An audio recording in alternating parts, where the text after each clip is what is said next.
privatization in the country. There are other cases that we all know about, but the press is not talking about. Let's think, for example, of electoral spending. There are limits on electoral spending according to the Offence Act. We know that there are many parties, many candidates that do not respect these limits.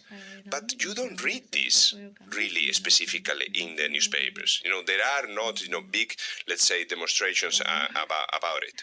So I think that, this is important, because this will, it's like, putting fire to a boiling pot.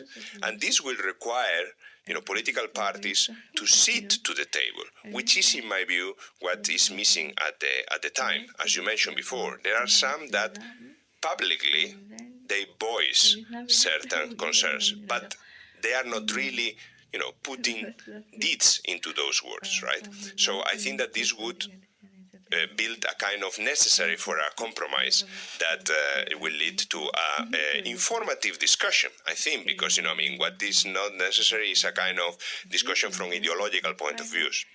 I think the political finance regulation has, to be based on international guidelines and best practice, and can be done as objective as possible. Always, of course, taking into consideration the Malaysian context, We will continue the conversation after this with Associate Professor Dr. Fernando Casal Bertoa. Keep your thoughts coming. If you have questions for him, send them through. We're also asking you, should it be